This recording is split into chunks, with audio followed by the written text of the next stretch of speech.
All right, so this week we're actually going to be trying to do something a little bit different. Instead of just having like a whole segment where we just talk about everything at once, we're going to be trying to space it out, try and make it more engaging, and yeah. So this video we're going to be doing Game of Game Thrones. of Thrones, yes. So Game of Thrones final season, season Yes, 7, 8, season 8. season 8. Yeah, sorry, I always Season 8, forget. episode Season 8, 3. episode 3. Yeah, because so even on the sort of main weekend sauce videos, as it were, we hadn't really talked about Game of Thrones episodes 1 and 2. Hmm. Just, I mean, please, if you disagree, let me know. But like, they were pretty filler, right? They They were were they were filler, filler right? and setup. You know But what I I'm mean? going to be honest, right? I am a casual. And I liked the episodes. I didn't know how they were gonna finish everything, right? That was always one of my main like questions. I This didn't know how they're gonna finish anything. this is for episodes 1 and 2, Yeah, right? Yeah, okay. well, you're looking at episodes 1 and 2, and you're just like nothing's really happening. Nothing's really Yeah. progressing with the plot. But I liked seeing it because I liked seeing the characters interact with each other and what they're doing, right? Mm. And how they feel. So that's why I felt it was kind of important that I saw these episodes because I want to see how does Arya, interact with the Hound? How does Jon interact with Daenerys, with their newfound relationship, right? Yeah. Like that's what I was excited to see. Yeah. No, I agree with that for sure. I think it was just a bit weird because, I mean, when you put it in terms of sheer numbers, right? So we have, I think it's 7 episodes this season, right? 7 or 6, I, 6 or I don't know. 7, yeah. And then for two of them to be devoted entirely to filler or setup is a bit weird. Like even though the later episodes will be longer, I think they're an hour and a half, right? Yeah, yeah, So just it the last episode. yeah, it kind of ends up equaling out, but yeah, I don't know, for me at least, I wasn't like super into the first 2 episodes just because like I was interested in seeing how all this stuff would get set up and how everybody would interact because obviously they're all convening at Winterfell, right, to fight the Night King. Do you think like this kind of had a little bit to do with me, if I'm going to be completely honest?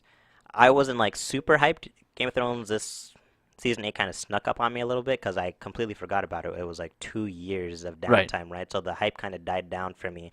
Um, I was super hyped after I noticed that Danny and uh, John were hooking up together. I was like, Yeah. oh my god, I can't wait to see the next season. And then after when uh, when I found out that I was like, oh my god, Game of Thrones is a week away, right? What's gonna happen? And then after, I'm slowly starting to get back into it. And I think after episode 2, I was just like, okay, I'm ready for stuff to happen. Yeah, ready for something to actually happen. Yeah, I definitely agree with that. And then yeah, I mean episode 3 we had the Battle of Winterfell. So I mean let's just jump into that, right? So Right, so first of um all, I'm just gonna say spoilers, obviously obviously. spoilers. I would, please just don't watch this if you haven't seen it. You don't want to get spoiled. I mean, really, that's Why are you yeah, here? yeah. Just go watch something else. Leave a like though, but Yeah. But yeah. So episode 3, we have the Battle of Winterfell, right? The arrival of the Night King and his other White Walkers and the Whites and the zombie ice dragon and giant undead zombie. The whole dead army of the dead, so to speak, right? And this has been the battle kind of hyped up since almost the very beginning. Essentially the very it beginning, is the very beginning. It's right? the first thing that you see. What do Yeah, you see? Like a dead body, and you're like, oh, what the hell's the going on, white, right? it's the kid, right? I think it is, yeah. Hmm. So yeah, obviously the hype was real, both with the marketing of the episode as well as just, I mean, just in general, right? I mean, you couldn't go anywhere with anybody not sort of talking about the Night King or Endgame. That'll have to be another day though for Endgame. Haven't seen it yet. I'm Haven't seen it sorry. yet. Hurry up, hurry up. But yeah, like it was touted as being possibly the biggest fight war scene, if you will, um, in television history, at least as far as fantasy goes, right? Um, there might be some more kind of intensive ones out there, but at least in our modern times, this was the big fight, right? And the the I guess conclusion and the sort of progression of the fight. I don't know about you, but I wasn't super satisfied with everything. No. Yeah, I again a casual, so I'm pretty okay with the tropey ending. But for this show, it would be a little bit different for me because I like how unique it is. I like how your actions have consequences. In the past, for instance, Rob um, how he hooked up with a girl who wasn't Yeah, supposed the to, whole red wedding thing was very sort of weighty, right? So it's Yes. not just like, oh, and that's one thing that I feel like a lot of people sort of attach themselves to with Game of Thrones, right? Where it's like, um, this is a show where it's like they're not afraid to sort of kill off their main characters and stuff like that. Like, It's reminiscent to real life in the sense where there's always someone plotting, right? Like there's always. I'm not saying that's true in real life. I'm gonna take that back, but people like the characters are able to think for themselves, right? yeah, yeah, To another level. There's always someone scheming and plotting and brooding, or they want revenge. yeah. There's a bit more sort of, and perhaps this just kind of comes with like the quantity of everything that goes on, because I mean you have a million different houses, and each house has their own sort of specific set of characters and yada yada. Um, but there always seemed to be something interesting going on in Game of Thrones, right? Yeah, there's always Um, a certain timeline you're yeah, following that. there's always something going on where you've got some person kind of pulling the strings to make things happen, and then Right, obviously whether you've that got be the Tyrion or his Tyrion, dad, his dad, right? Cersei, First Littlefinger, Living on the R.I.P. yeah, Somebody, right? And then obviously you have like the more straightforward characters who get caught up in like Oberyn, Oberyn, Martell, Ned Stark. Davos, my man, Onion Knight, Hmm. um, right? All this stuff, right? So like you said, it's kind of one of the draws with Game of Thrones, and obviously all that ends up culminating in these big action scenes. We had Battle of Blackwater, we had Battle of the Bastards. Battle of the Bastards. Yeah, we had the fight with the Dothraki and Jaime's army there. That's right. I believe that would have been the first sort of engagement that Daenerys brought her dragons in Westeros, right? So, um, for the most part, they've been pretty good with kind of building up these fights and things like that. And I've loved the fight scenes in this. Maybe not so much like the Westeros scene, like with Daenerys, but like the Battle not of as great. Bastards. I Yeah. loved Oh, yeah. that episode. Yeah. That was And godlike. yeah, and then of course, like I was saying earlier, like this is the fight with the Night King is essentially supposed to be the biggest thing. And again, not Well, okay, yeah, I'll give as much credit as I can to the show, right? But you're definitely right. It had to have been the biggest thing because since season one, you know, winter's coming, winter's coming. yeah, The Night King, John's yeah. telling us, the Night Night King, King, the Night King. yeah, He goes down south. The Night King, yeah. please listen to me. I You know, brought a every season you always have this random sort of nonsense happening in the south or across the sea, with Daenerys. But then the real sort of threat and storyline, if you will, has always been, Jon Snow is up north dealing with the White Walkers, right? So it's like, well, I mean, at the end of the day, does any of this other crap happening down south even matter? Right? And obviously that's what they ended up going with right. in season 7 when they were building up to it, right? Like you said, Jon Snow brings an actual white down south to King's Landing, and then of course you have Cersei who doesn't give a shit anyway. Remember, it was struggling with its wooden box. But Yeah. anyway, so let's go into the episode Yeah, let's get already. through it, right? It So starts off, what is it, the Dark Night or the Long Night? I don't know. I can't remember the the name long of it. night. So anyway, yeah, this episode begins. Kind of Miss Melisandre shows up. I'm just gonna go through it really briefly and address the parts that Yeah, I have yeah. problems with. Maybe you too, Corey. Yeah, yeah. Whatever happens. And yeah, so she comes up out of nowhere. I'm surprised she didn't like just die on sight because that's what was supposed to happen. But anyway, she comes up, starts lighting the Dothraki swords on fire. I'm like, I guess kind of hype. All Yeah. right, I we're getting there. Makes sense. pretty good. I mean, it makes sense like you said if you have a fire mage wizard lady, obviously she's got to be able to do something. The living match. She's a useful mage in this case, not like someone else that we're going to get to eventually. Yeah, yeah. But please go on. So then after that, for some reason, the Dothraki are so hyped along with me that they just start to charge into the darkness. Yeah. For some reason. Alone, nobody else, nobody gave the order. It was just one guy that was like, "Yo, we're going in, bro." Yeah. I feel like that's I don't know if it's like a sort of flaw with how the Dothraki are written and everything, but it's like you have these Dothraki screamers, right? Where it's like their whole thing is they're basically analogous to like Mongol hordes, where you have these extremely skilled warriors and fighters who obviously fight mainly on horseback, right? So they're extremely they excel in situations where they can use their horses to the best of their ability, which in this case isn't charging headlong into the Aren't they like darkness. really good archers too, like Dothraki? Yeah, well, that's their whole thing. It's all again kind of like it's very analogistic to the Mongol horde. So like these are guys who will come kind of again screaming out onto the fields in their horses and pepper you with arrows off their horses, and then again kind of charge you and lop your head off on their horses, right? Whereas like your more traditional army is just like dudes marching and charging at each other and All right. shield Okay. walls and yada yada. So that's their main benefit, right? Where it's like it's almost like a lightning strike where they rush in They hit again, fast, they hit hard. hit fast, hit hard, get out of there, do it again, right? Yeah, so continuing on with the episode, I could forgive it because it set the tone for the episode real fast. Yeah, You see all of the lights on their sword just extinguish, right?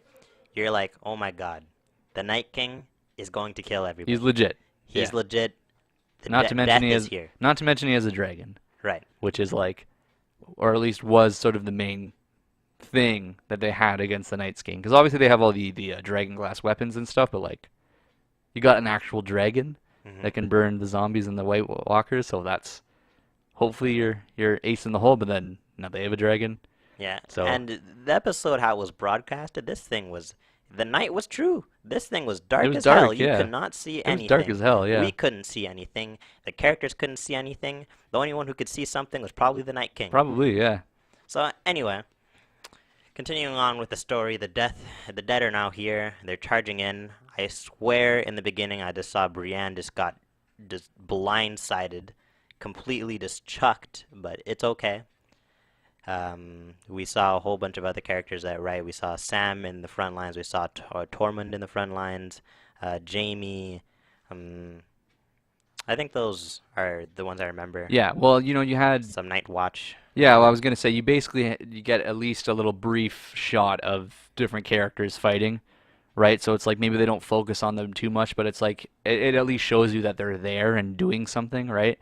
Um, Works out well enough, right? Obviously they can't focus too much time on like just Right, because watching. it's a battle. Yeah, you can't focus so much time on watching, like you said, Brienne, Jamie, Tormund, whomever, just killing mooks, right? That's just not that interesting, unless there's like a point to it. I would definitely assume if they ever spent like a long drawn out scene of having them fight, I'd be like, oh, someone's gonna die, because otherwise they wouldn't be wasting this much time on it, and they didn't. So So it was pretty hype actually in the beginning when you're starting to see all this battle going on, everybody's screaming, it's very reminiscent of the Battle of the Bastards, right, where yeah, everybody's dying and you need luck, right, to live. A little bit too much luck this time, but anyway, um, then the retreat has to happen because they're being pushed back by the dead, yeah, right? You have Grey Worm who states, cover the retreat, cover the retreat. It's very powerful, right? He's basically telling his people to die, right? All yeah, of his soldiers.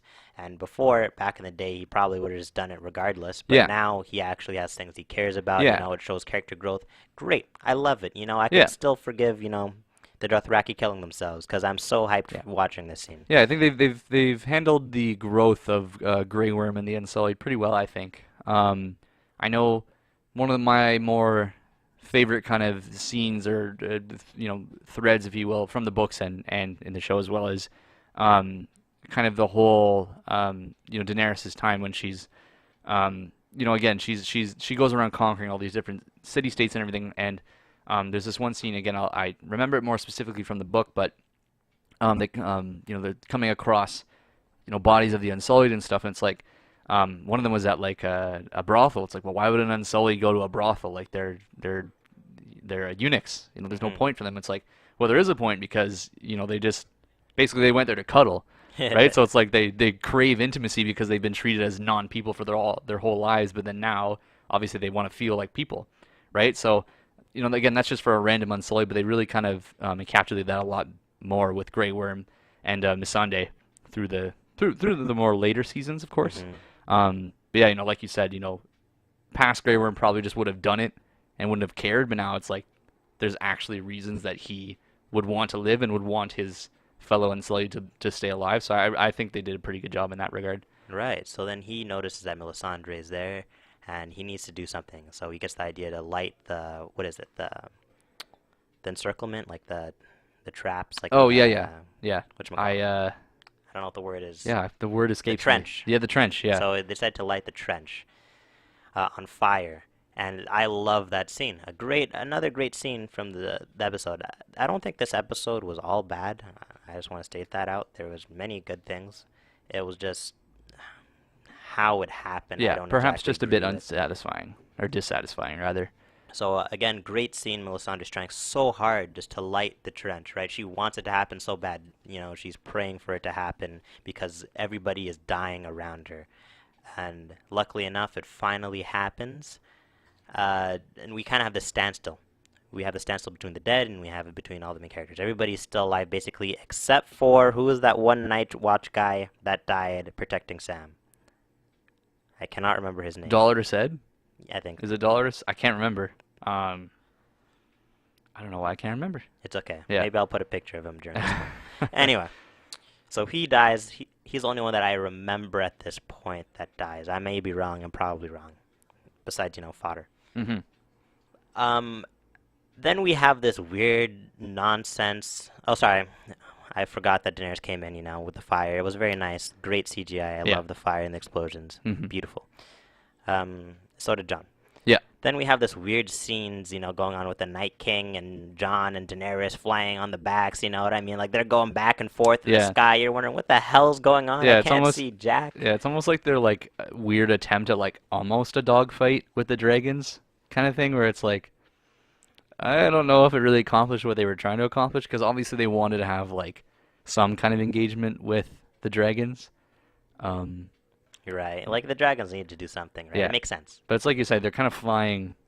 Jon and Daenerys are kind of flying just like They can't see anything because yeah, it's so dark, right? yeah, They're with us. The struggle is yeah. real. Nobody can see anything, even the viewers, right? So I don't know, it was weird. Yeah. And then after the dead realize that they can just, put themselves on top of the fire, and the Yeah. fire's starting to dwindle, right? So Hmm. the fight recommences, now they're sieging up the walls. Great scenes. I love it. And then we kind of get everybody fighting again, but this time we kind of see more of what Arya can do. Yeah. Um, she's basically sniping up on the walls, right? I think at this point, and she kind of saves the Hound. It might be before or after. I can't remember which point I she does cannot this. remember either. But she does save the Hound, and that's another great scene. That it shows that relationship, that bond that they have. Yeah. That weird Yeah, facet. weird bond, yeah. Yeah. It's I mean Arya is just a weird character as it is. Like She's definitely acting every pretty bond weird. that she has with anybody is very weird, even like with her family and her sort of close friends, if you can even call them that. Always a tinge of weirdness in some way. So, Mhm. yeah. Yeah, and it kind of follows Arya a little bit at this point. We get to see her kind of do some nice assassin stuff, which is Mhm. pretty cool. She hits her head, right? Yeah. She's basically taking on all of them. The Hound has somehow regressed, right? Which I kind of found was a little bit weird. I get what he's saying though. This is death. This is dead. Yeah. You're not gonna escape this. We're all screwed. I'm gonna, PG-13. Yeah. Yeah, no, like one thing that especially with the Hound and Arya, again, kind of just disregarding the relationship, but more just with their like specifically to their, I guess their combat capabilities, if you want to call it that. It's like the Hound is a very um, like in your face, kind of abrasive type of, not even a knight. You know what I mean? Obviously he's a knight, but I mean for all intents and purposes, he's not a knight, Kind of right? like a mercenary, Yeah, I would say. he's more like a mercenary. Like he'd be the kind of guy to kick you in the nuts and then chop your head off, right? Because for him, fighting is more based on surviving rather than like honor or glory or anything. Which in a sense is very similar to Arya, but hers is more of a refined kind of style in that same sense, where obviously she's trained as an assassin, so she's trained in killing people in the most effective way possible. So again, for her, honor and sort of glory in combat is very less of a focus, and mainly it's more about killing your opponent. So I've always really liked that kind of connection between the two and kind of how they operate in this awful world of Westeros. And like you said, seeing and how that Hound basically regresses in this case because he's an old man. True. He's an old man. He's like you said, basically a mercenary. So he's just out here trying to survive and do his best. Whereas Arya is going around basically on a killing spree. Right? Yeah, She's she's definitely yeah, living it up. yeah. And in her, I can imagine in her head, it's I have to kill, this person, this person, this person, this person over and over and over again, right? Whereas the Hound, it's just he runs around, he sees somebody, he hopefully chops their head off. But for him it's less methodic.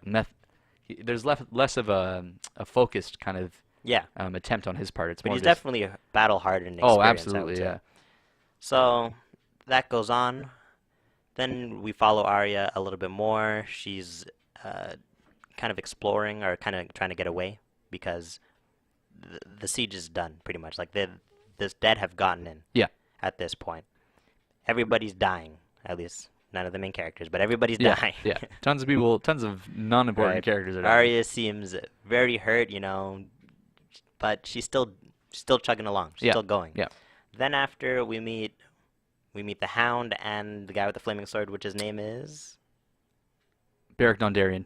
Thank you. Yeah, All right. took me a moment. So then we get Beric, and he saves Arya because she falls over Yeah, after coming into the door, and the dead's on top of her, yeah. and he clears the way, He pulls and he's serving the Lord of Light. he pulls a Basically. Hodor. He That's right. he holds the door. And then he somehow makes it in, which I was a little bit like, okay, but I Yeah, guess sure we're gonna have a little bit of a dramatic moment. yeah, And oh, here's another thing. One thing about Game of Thrones is it's not supposed to be cliche, right? yeah. Not too much Generally, cliche. Yeah, not too generally much. speaking. Generally speaking, like that's what George R. R. Martin was saying, at least for the books, right? He didn't like certain tropes that were being done in fantasy. Yeah, But I'm not saying this is a bad thing because I actually like this scene. But Little Mormont, when she's charging up the giant, yeah. it was pretty legit, right? Like, I feel like she's more of a show character and more of a yeah, show enjoyed character. Like I don't even think she's really done. I don't even know if she exists in the books yet. I can't remember. It's been so long since I read A Dance with Dragons, which we are long past now in the show, obviously. is that book 6? Uh, book 5. Book 5. Yeah, book 6 ain't even out yet. Hmm. Um, so yeah, I don't really know if she's even in the books, and if she is, it's not in the same fashion as the Same show. capacity. You know what I mean? So like obviously when she got revealed in the past seasons, everybody took to her immediately because she's this sassy young child who Hmm. just basically shit talks Leaves her house. all the dumb old people, right? And I mean she's fine, she's funny. I like her. I Yeah, like her. I always enjoy kind of seeing her again, basically just talk down to these adults, right? It's just funny, and obviously Right. very kind of indicative of her character. But yeah, like you said, it is a bit cliche to have again this tiny little girl like. Killed the troll. Yeah, it's a bit weird, right? Because it's like, I don't think anyone was really clamoring for like a badass scene by her. You Because know again, what? It's okay though. yeah, I'm it's okay not with it. horrible. It's a little cliche, Yeah, but I'm okay with it because it was a fitting end to her character. I think just a little bit. You know what yeah, I mean? it's She's something it's not badass. bad. It's not horrible. I don't think it lessens the overall quality of the episode, but it doesn't No. really improve it that much either. The reason why I'm bringing it up as cliche is in the future. Yeah, So then after Beric dies, and we get Melisandre kind of giving a little pep talk to Arya. I don't know yeah, if you want to yeah, talk about it a little bit. Like she yeah, says the eyes. yeah. Well, like the big thing about Melisandre is she's this weird. I called her a mage or a wizard earlier, but she's more of like a witch type character, right? Where it's like she's this weird, all-powerful character who knows tons and tons of weird, magical, mystical stuff, and obviously, she's a huge adherent to the Lord of Light and all that sort of stuff. So, like with her pep talk here, right?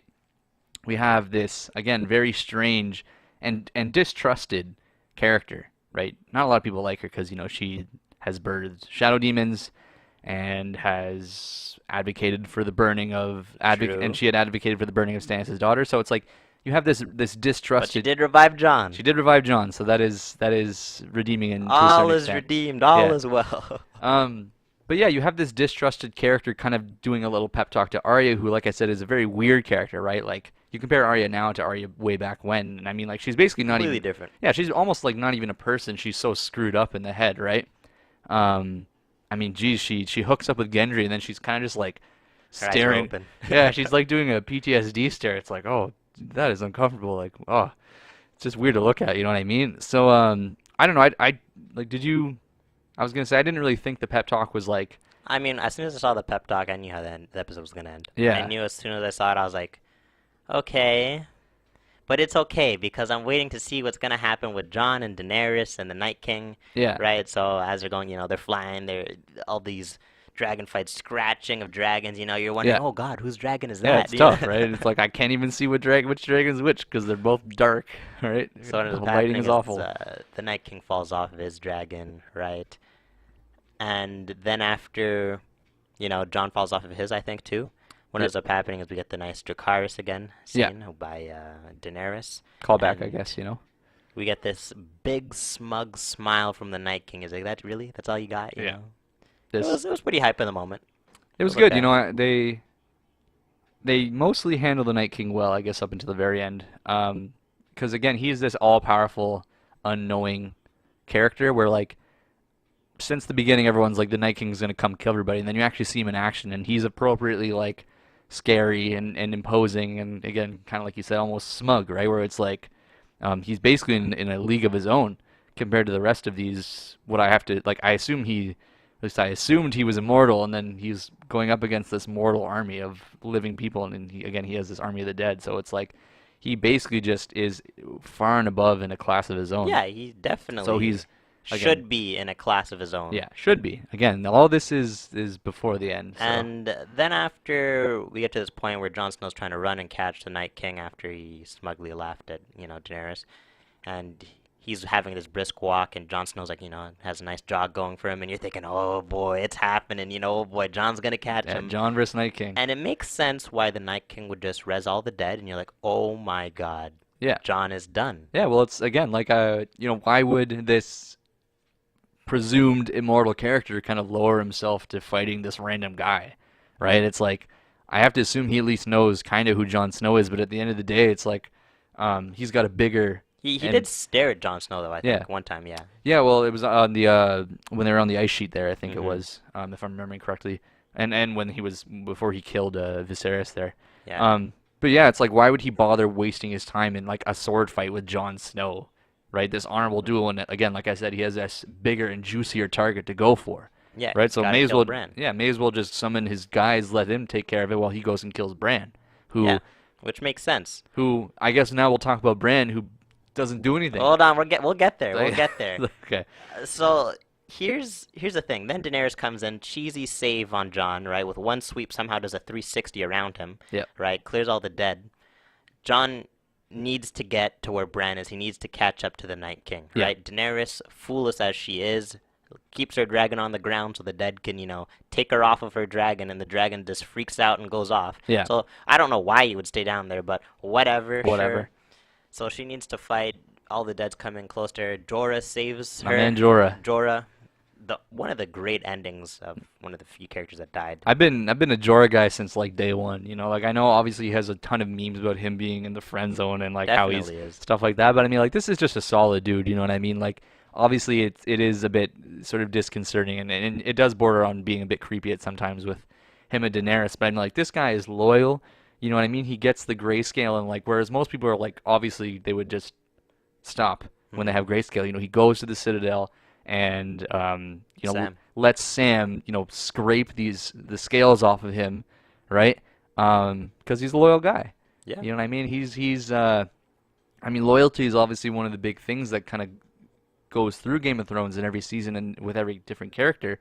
And I mean Jorah's been loyal to the same person ever since the start, whereas everybody else ends up kind of changing loyalties based on Well, I mean, Jorah, the whole thing was that he was working as a, spy for a little bit. But yeah, I get yeah, what you're saying. you know what I mean though. Like he's very straightforward in how he is as a character, right? Which, like I said, obviously has resulted in a lot of memes and stuff. But at the end of the day, I think he had a pretty good character arc, so to No, I speak. think it Yeah, was a great end. It meant so much how he died because he died for the woman he loved, yeah. right? I mean, it's It's a it's trope, but it's a it's good fitting. trope. You know what I mean? Like it's. I mean, it would be tough to imagine him sort of not dying for Daenerys in It some would be fashion. almost, wrong if he didn't. Yeah, But no, anyway, seriously, yeah. Like I agree for sure. while all that's going on, the crypts is getting destroyed. And here's another problem I have with this episode. You're in the crypt. Tyrion never thought about it, but it's okay. I'll forgive it, I'll forgive it. Because where else would they hide in retrospect? Like, honestly, where else would you be? So, no one thought about it, which is okay. But no one died in the crypt. No. No one died in the crypt. How is that possible? You're all actually trapped. First of all, how is the zombie, or sorry, the white, punching its way through concrete when it could barely, do anything to the wooden box that it was in with Jon Snow or whatever? Yeah, I But don't know. whatever. Well, I assume Okay, I guess they had it tied up to a it'd certain have it extent, tied but up, yeah, but goddamn, man, those Stark dead, real goddamn strong. But it's yeah. okay. We can forgive this. We can forgive this. At least I can. So then we get Jon. He's running in through Winterfell. He's seeing all of his friends All dying. this carnage, His right? best Yeah, friend's dying. He's on a pile of bodies. He's swinging his little dagger. He needs help. yeah. But Jon's still pushing through because he needs to get to the Night King, which Yeah. is shows great character growth, right? There's Yeah. more important things than your friends. He hmm needs to get to the Night Yeah. King. Well, that's He needs to that's stop him. yeah, that's been John's thing the whole time, right? Where it's like, I don't care about any of this stuff. It's like we need to stop squabbling and actually deal with the Night King because if we don't, well, none of this is gonna matter. You know what I mean? So it's a very very short and small moment, but still very in line, Impactful, still very impactful. in line with his For character. like the From sixth time, you see characters that you swear have died, but they haven't yet. But it's yeah, okay. Not really. But not then we exactly. Yeah. see Viserion. Is that the dragon's Uh, name? uh, Visceron, I think it is. Yeah. Right. So then we see the dragon. It's back somehow. Well, not that it died, but it's there. It's blocking Jon. Jon can't get there. Yeah. We see Theon's men, trying to take on the whites. They can't do anything. Nope. And then we have Bran, which has done nothing all episode except warg into some dumbass crows. Yeah. Sorry, excuse my language. I'll just edit that out. Well, no, you're totally right. I mean, Bran is the three-eyed raven, and for whatever reason, even with all of his, and I mean, I will say that a good portion of what we are told and what we see for his powers are very non-combat oriented, Hmm. right? I think the main combat thing he can do is warg. Could he not do that though? You know what I mean? Well, he warged into the crows, did he not? Yeah, but that's not a whole. That's not like a huge thing. Or maybe he could like. Calm down, Corey. What I was thinking, perhaps, again, this is entirely hypothetical, but perhaps will Bran, with all of his ridiculous, nonsensical powers, he could try to warg in to the Ice Dragon and sort of wrest control from it from the Night King. How neat would that be? That would be pretty Right? You cool. essentially have this battle of wills between the Night King and Bran, and then perhaps even the lingering remnants of Viserion's mind kind of being in there as well. Hmm. That's just how I think maybe Bran could do something. That would have been pretty cool. As it is now, he kind of just sits in his chair and That was, yeah. yeah, And then after we get to the end where Theon, he finally redeems himself. he I'm not big yeah on the Theon redemption because I didn't like him, but yeah. I mean, the whole thing with Theon is that he kind of spends a lot of the latter seasons and stuff running away, right, hmm. or being cowardly in some fashion, right, and everybody always obviously gives him crap for it. Um, you know what I mean? And for him, this is a really good moment because it's he basically just gets his courage back and he can die in a way that he's satisfied with, right? Because I mean, um, obviously it'd be nice if he didn't die, but I mean, he's presented with this choice where it's either he can face down this again basically unholy terror from the north, this Night King who again is this presumed immortal foe that's standing in front of him. He can either face him down and almost and certainly die, or he can run away or try and leave it to somebody else. But no, he makes the choice to charge him full on. Obviously, he gets stabbed right away, but still very satisfying for him, right? He gains his courage back. So I think it was I think it was fitting, very suitable. Right. And then we get the Night King slowly walking up to Bran.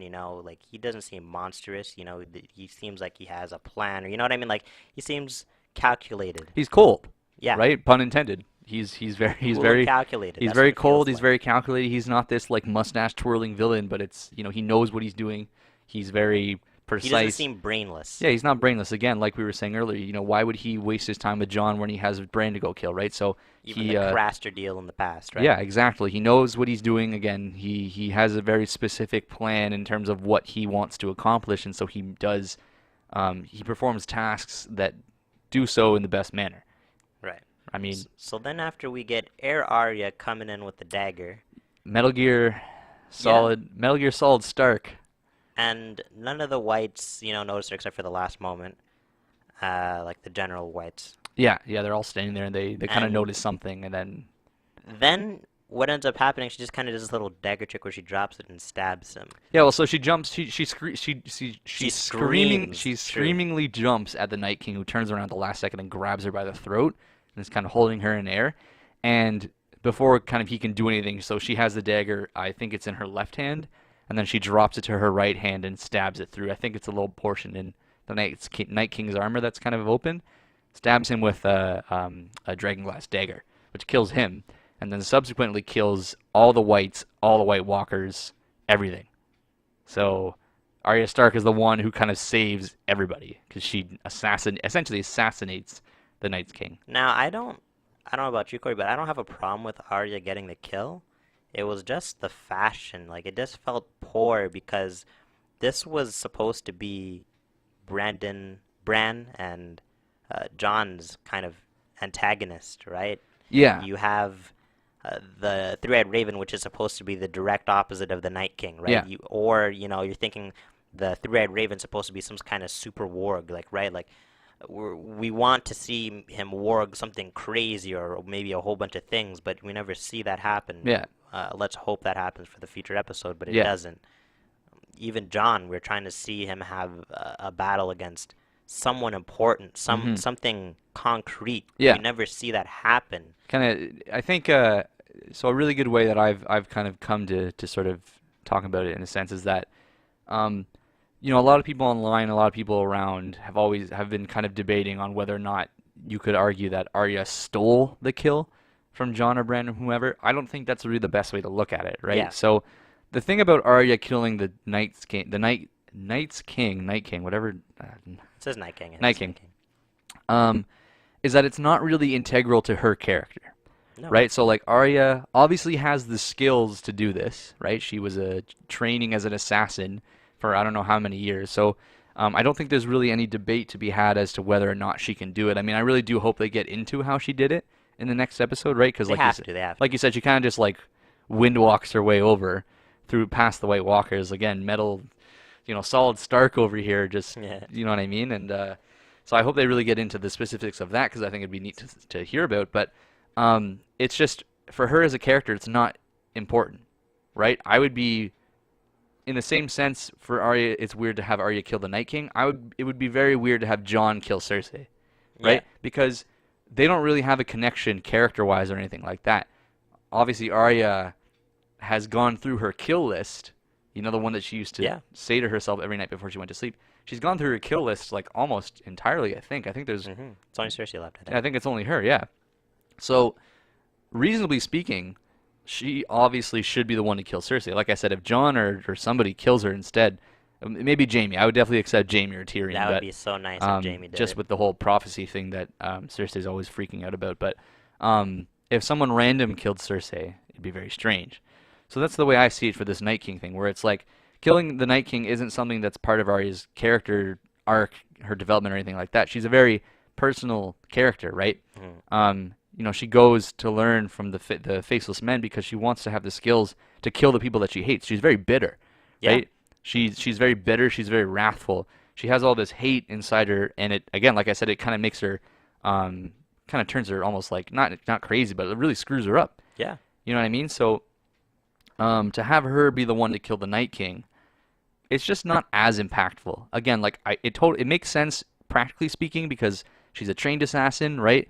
And for her to kind of, again, I hope they get into it, but for her to kind of somehow sneak by these White Walkers and deal the killing blow, I don't think I feel like it's not something to be argued that she can do that. Yeah. Certainly, she has the ability. It's just that as far as the narrative goes, I don't think it's as impactful as, again, like you said, having Jon or Bran be the one to finally, after all this time, deal with the Night King. Yeah. I know we're going a little bit long here, but the thing I wanted to stress home about is I get what you're saying with the kill, right? And Arya did have a lot of cool moments in the film, sorry, in the film, in the series, and that's okay. I'm even okay with her getting the kill. What I just have such a big problem with is, um, it makes sense. You have the Night King. He's not prepared to have an assassin. That's okay. Yeah. That makes sense to me. Hmm. What I don't like is none of it mattered with John. I guess you could say in the sense where he came back so we could get everybody to come down, I guess, right? But there was no fight with Jon. He didn't fight any of the generals. Like at least he didn't. The Night King never pulled out his sword, so he never did anything like that, right? You could say, well, the white generals never fought because if they died, then all their legions would die or Yeah, whatever. So yeah. then why is the Night King doing it then, right? Why is he going out there like that? It makes no sense. Yeah, it's just again, like we were saying earlier, you have this antagonist who's been alluded to and mentioned since the very beginning, and he kind of just goes out like a regular goon. Yeah. You know what I mean? It's like, um, If you think about it, all the Night King did was just ride the dragon, walk into Winterfell, raise the dead, and then died pretty much. after, Yeah, he killed Theon. yeah. I mean, that's a whole other thing about the episode too. Like the death count is not. The death count is non-existent. Yeah, I The don't. Night King got nowhere It's either. weird. I don't know if it's appropriate to say it's not reflective or like realistic, you know what I mean? Because like at the end of the day we're talking about like obviously the argument somebody will make the argument that we're talking about a fantasy series, so you have to throw realism out the window, which I hate when people say that, but like um one of the things about Game of Thrones is that there's more realistic consequences, right? So like you said at the start there, when Rob kind of breaks off his engagement pact with the Freys, well, it's like obviously they're going to be pissed about that, and that leads to the Red Wedding and everything like that. You would assume then in this case, where you have these legions, this unwavering horde of undead assaulting Winterfell, well, somebody more important than, again, I assume Dolorous Ed would get taken out. That's not really the case, though, right? I mean, we lose Theon, but Yeah. Oh, I we mean, lost the little Mormon girl, but like we didn't. No one actually died. no, Nobody died. How is Varys still alive?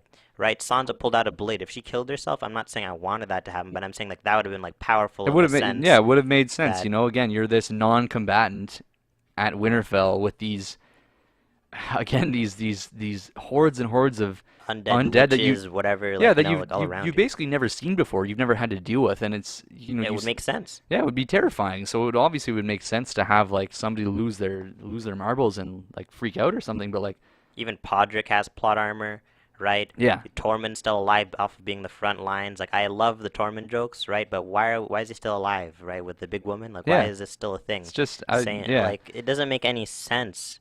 It's almost a little bit disrespectful, I feel, to the Night King because he was supposed to be the biggest, baddest guy, yeah and if he lost at the first stop after he got to the wall, right? That enough is awful. If you look at the map, he got nowhere. He didn't make it halfway. He didn't make it yeah. 25%. Didn't He make it made it past nowhere. Winterfell, right? He Like made it nowhere. you didn't make it anywhere, and it's again you mentioned disrespectful. Well, it's like here now the way as it is now in Game of Thrones, Cersei is the main antagonist, right? So it's not there's no sort of almost there's no like common enemy for the people to sort of unite against anymore because I mean obviously we have bickering between Daenerys and Sansa and the Northmen who don't like uh, Daenerys and the Targaryens and all of their again they're sort of her mishmash army of Unsullied and Dothraki. So I mean obviously there's going to be conflict there, but it's like um, I mean really all they have to do is just beat Cersei's army and then everything's that's it. Then they just figure out some of the other story threads like who's on the throne, right? I guess Yeah. that is what I will say. I will concede one thing that will be interesting to see is how Daenerys deals with Jon's real identity now, because when in season 2 when she found out, she was not happy to say the least, and Right. the timing of the invasion was almost Another thing I find hard to believe is what's Bran's involvement now with the story? Why should he care about who gets the throne? yeah, Why right. should Bran help them? Because he's not Bran. He's the three-eyed He's the raven. three-eyed raven, but then at this point, why would the three-eyed raven really care who sits on the Iron Throne? Because the main threat, the White Walkers, is dealt with. So he shouldn't even be helping with anybody. He Yeah, should just be on his own. He should be like, screw you guys. you Like should I go don't back to care. the cave, Yeah, right? Go back to the cave and wait for the next three-eyed raven, I guess. exactly. You know what I mean? So I don't know. It's again, I think the satisfaction for this episode is lacking. Not all of it is bad. Absolutely not. No, It's just that it didn't pull me in as much as they might have said it didn't would hit have pulled home. you in, right? As I slept on it, the worse it got for me, really. Oh no, yeah, I no. would have given the episode maybe like a 7.5 or an 8 after I watched it. But now I'd give it like a 6.8 or like I don't know, like it took a lot of points away from me. Yeah, like I honestly just thought it was just okay. You know what I mean? Like again, this was sort of touted as being the biggest fight in kind of fantasy TV history, so to speak, and I did not feel like that was the case at all. Right? I didn't feel any. There was very little tension for me. Essentially, no consequences at this point, at least immediate consequences. I feel like there was tension, at least for me, there was tension, Hmm. but you're just thinking, okay, they're gonna die, okay, they're gonna, okay, and no one's dying. Yeah. So I don't know. I guess today's Friday. Perhaps by next week we'll see sort of where these True. things lead us. Yeah, I don't know. I guess we'll have to see. Hmm. But yeah, I mean, I guess on that note, we'll take off for this little snippet, if you will. Thanks for watching. Yeah, Got some same other here. videos you guys can check out. We're on Twitter at the Weekend Sauce, of course. Like, comment, subscribe. We'd love to hear from you, and let us know what you think about the new format here, kind of splitting up into sort of um, specific sort of sub episodes, if you will. Hmm. But yeah, thank you so much, and take care.